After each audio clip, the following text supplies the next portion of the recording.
La cicatrice de Boruto, la mort de Sasuke, l'ellipse, ainsi que le Mangekyo Sharingan de Sarada, ça arrive. Salut tout le monde, c'est Raito, on se retrouve pour la review du chapitre légendaire, oui, le chapitre de l'année, le chapitre 78 de Boruto. Franchement, c'était vraiment l'un des meilleurs chapitres de Boruto, si ce n'est le meilleur. En tout cas, on va en parler tout de suite, il y a énormément de choses à dire, donc reste bien jusqu'au bout. Il y a pas mal de théories qu'on va faire dans la vidéo, et franchement, on va se régaler. En tout cas, n'hésite pas à liker un maximum la vidéo pour me soutenir, c'est hyper important, je compte sur vous. Et bien sûr, abonnez-vous si vous aimez Boruto. On parle de Boruto tous les mois à chaque chapitre, parce que Boruto, c'est la vie, Naruto, c'est la vie. Donc abonnez-vous, parce qu'ici, on est des gros fans. Dis-moi aussi en commentaire ton avis sur le chapitre, je crois que c'est maintenant ou jamais. Et bien sûr, fais tes théories, comme ça, voilà, peut-être elles seront raccord avec les miennes. En tout cas, on commence la review, c'est parti. Bon, j'avoue, d'habitude, j'en parle pas forcément, mais la page couleur du chapitre est juste excellente avec Naruto et la cape du 7ème Hokage, le Nanadaime Hokage, et franchement, j'avoue qu'en bleu,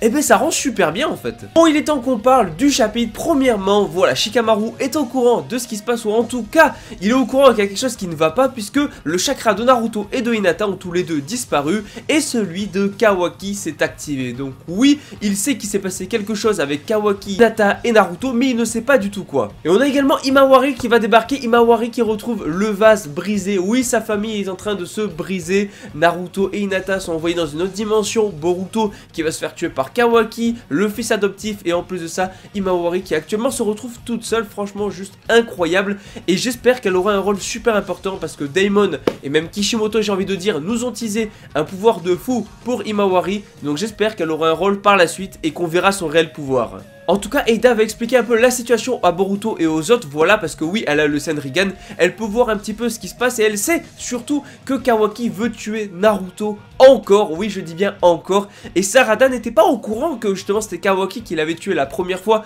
quand il est revenu à la vie, et elle pensait que c'était Code, mais non, c'était bel et bien Kawaki, et elle vient de l'apprendre, mais cette fois, elle va décider d'agir. Autant la dernière fois, elle ne savait pas que Boruto était en danger, maintenant elle le sait, donc elle ne pourra pas rester là sans rien faire. En tout cas, vraiment, Eida a été hyper transparente sur ce qui s'est réellement passé, sur la conversation entre Naruto et Kawaki qu'elle a pu voir avec son Senrigan, et donc du coup, bah voilà, elle a clairement dit les termes directement, elle a dit ce qui se passait, elle a pas menti sur les intentions de Kawaki malgré le fait qu'elle soit amoureuse de lui. En fait, Eida est un petit peu neutre dans l'affaire là. Bon, alors Shikamaru va ordonner à Sarada de ne pas bouger, mais comme j'ai dit, Sarada, cette fois, elle est au courant que Boruto est en danger, donc elle ne peut pas rester là sans rien faire, donc Sarada va se précipiter pour aller aider Boruto contre Kawaki. Amado va aussi apprendre qu'il y a un truc qui va pas par rapport à Kawaki, que ça part en cacahuète, et surtout, voilà, qu'il s'en est potentiellement pris au 7ème Hokage, parce que oui, ils ne savent pas exactement où a été envoyé Naruto, mais en tout cas, voilà, Amado un peu en panique, parce que comme le dit Sai, oui, ils vont devoir prendre des solutions extrêmes contre Kawaki,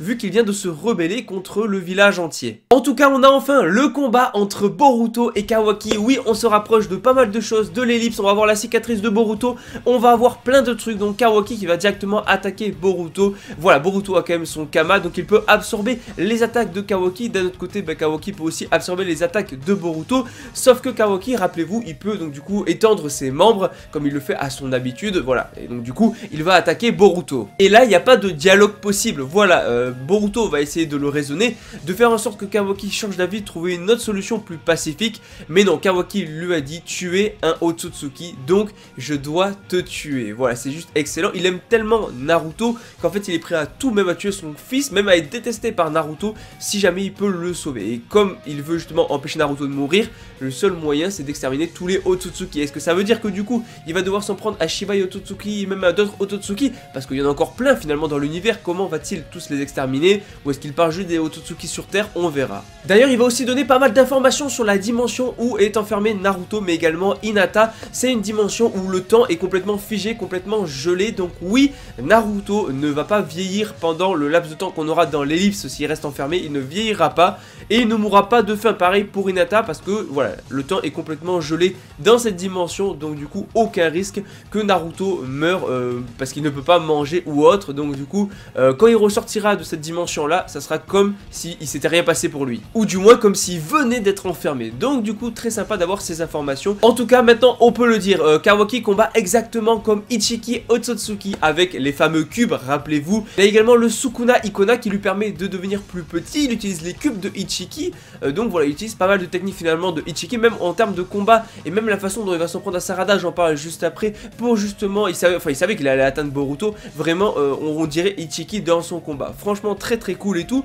et le combat est assez dynamique, donc on va avoir Boruto qui va utiliser pas mal de techniques, je crois qu'il va utiliser peut-être du Raiton, ensuite donc du coup il va essayer de combattre au maximum, Kawaki va utiliser donc son extension des membres pour le frapper et tout, mais voilà, Boruto qui a quand même plutôt bien géré, jusque là on est sur un pied d'égalité entre Boruto et Kawaki, sauf qu'on va avoir l'intervention de pas mal de personnages pour stopper Kawaki, avec tout simplement d'abord un Katon directement envoyé sur Kawaki. Il s'agit de Sarada, oui, Sarada qui débarque pour essayer de protéger Boruto de Kawaki, et c'est juste excellent, sauf que Kawaki il est vraiment passé d'un extrême à l'autre, parce qu'il lui dit clairement, si tu interfères, si tu t'interposes, je vais juste te tuer, toi aussi tu vas mourir, tu ferais mieux de dégager. Donc oui, Kawaki est complètement malade, il a complètement perdu la boule, et on peut dire qu'il est allé beaucoup trop loin, et qu'il de toute façon on ne peut plus faire marche arrière maintenant.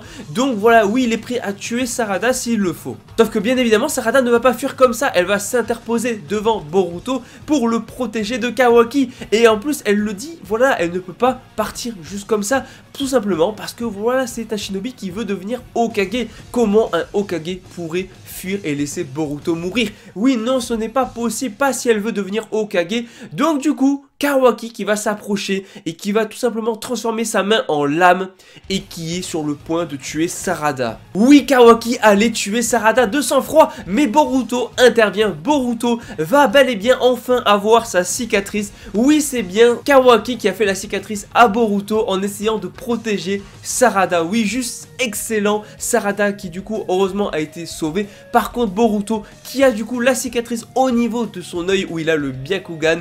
Oui, c'est juste excellent. Enfin, c'est ce moment qu'on attendait tous. Comment allait-il avoir la cicatrice? On a enfin la réponse. Non seulement ça c'était complètement fou, mais c'est pas tout, parce que oui, d'autres personnages vont intervenir. Shikamaru directement avec sa manipulation des ombres. Heureusement, la manipulation des ombres peut empêcher le Sukuni Ikona, donc du coup il ne pourra pas rapetissir. Et en plus de ça, Mitsuki qui va bloquer le bras de Kawaki, histoire qu'il n'utilise pas le Kama pour absorber la technique de Shikamaru. Donc on peut le dire, là pour le moment Kawaki est complètement immobilisé. Mais c'est pas tout, parce qu'on a aussi l'intervention de Sasuke Uchiwa qui est présent. Oui, il arrive. Il dit c'est fini Kawaki, ne bouge pas, ne résiste pas, sinon je te tue. Oui, on a tout le monde qui intervient. On a également Konohamaru, et oui je l'ai oublié tout simplement parce que en fait il va servir de spectateur. Voilà, Konohamaru ne va rien faire, enfin, il est là mais c'est tout. Franchement, Sasuke qui débarque et qui met le sabre directement sous le cou de Kawaki en lui disant ne résiste pas sinon je te tue. Bah la scène est juste trop stylée. La scène est trop stylée, tout comme le moment où Naruto, enfin où Boruto va protéger Sarada. C'est que des scènes de fou, des scènes beaucoup trop stylées. Et clairement Shikamaru il n'a pas d'autre choix que de tuer Kawaki parce qu'il ne pourra pas revenir en arrière, il ne reviendra pas en arrière. Et là, on a le réveil de Momochiki. On voit Boruto qui ouvre son œil, rappelez-vous l'œil justement où il y a eu la cicatrice. Et là donc du coup on a le Byakugan. Oui, le Jogan n'apparaît toujours pas dans le manga, on verra plus tard, mais dans tous les cas il a le Byakugan. Il ouvre son œil et là c'est Momochiki qui a repris le contrôle, juste excellent. Et donc du coup il va utiliser son Kama pour enlever la technique de manipulation des ombres de Shikamaru pour libérer Kawaki. Et là on peut se demander pourquoi est-ce qu'il aide Kawaki, parce que du coup le fait de libérer tout simplement de la manipulation ça fait qu'il peut réutiliser le Sukuni Ikona et donc rapetissir, et donc bah du coup Sasuke et Mitsuki ne peuvent plus l'attraper. Mais pourquoi l'aider? Telle est la vraie question. En vrai je pense c'est hyper simple.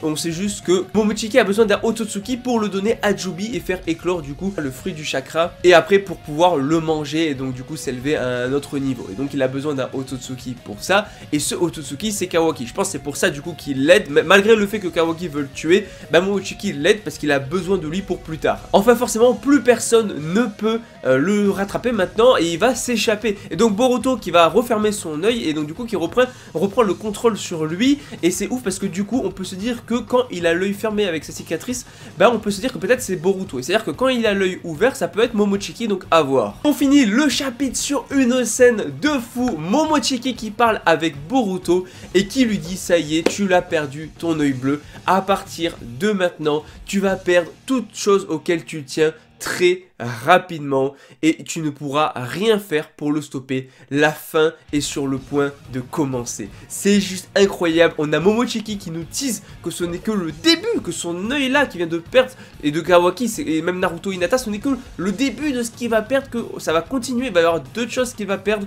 Et là je vais parler des théories maintenant parce que j'en ai pas mal. Mais là déjà on peut rallier tout ça avec du coup, rappelez-vous, le flash forward qu'avait eu Boruto, où on voyait du coup la team Shikadai en train de chercher Kawaki. En fait on voyait des gens en train de chercher quelqu'un, mais on ne savait pas de qui il s'agissait, est-ce que c'était Kawaki, pas Kawaki. Maintenant on sait tout simplement ils sont tous en train de chercher dans le flash forward parce que Kawaki est tout petit. Voilà, il est en mode Sukuni Ikona, il a utilisé cette technique là, il est tout petit, donc ils sont en train de ratisser tous les trucs, enfin toute la forêt pour essayer de le retrouver.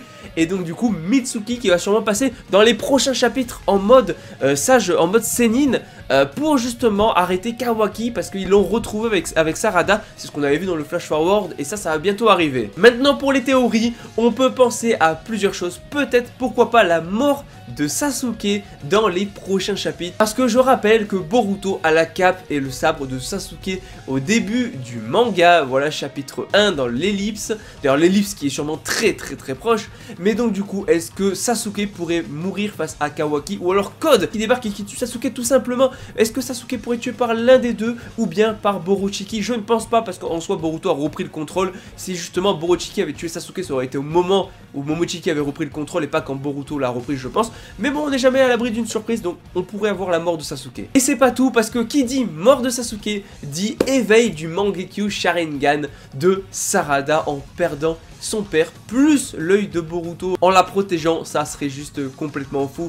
Oui, il est temps que Sarada ait un power-up, il est temps qu'elle développe son Mangekyo Sharingan. C'est un Uchiwa, il faut qu'elle perde quelqu'un de précieux. Qui de mieux que de perdre Sasuke? Franchement, on se dirige vers un truc de fou. L'ellipse, c'est dans quelques chapitres, à mon avis, avant la fin de l'année, parce qu'il n'y a qu'un chapitre par mois. On a l'ellipse, et là, on va vivre l'histoire. J'ai bien envie de dire qu'on la vit déjà même. Donc voilà, le chapitre était juste masterclass, légendaire. Le combat Boruto Kawaki, incroyable. Toutes les interventions, Sasuke, Shikamaru, Mitsuki, Sarada, la cicatrice de Boruto, la potentielle mort de Sasuke, le potentiel éveil du Mangekyo de Sarada, plus les paroles de Momochiki qui annoncent le début de la fin. Je pense qu'on a l'un des meilleurs chapitres. Perso, j'ai juste adoré. En tout cas, like la vidéo si jamais elle te plaît, c'est hyper important pour me soutenir. Abonne-toi si tu aimes Boruto, on en parle tous les mois. Et bien sûr, dis-moi en commentaire ton avis sur le chapitre. Je crois que c'est maintenant ou jamais, hein, voilà pour le dire. En tout cas, moi je vous dis à la prochaine. J'ai trop hâte de lire la suite, ça va être incroyable. On aura sûrement peut-être ce qu'on a vu dans le flash forward dans le prochain chapitre, qui sait. En tout cas, je vous dis à la prochaine. Allez, ciao tout le monde.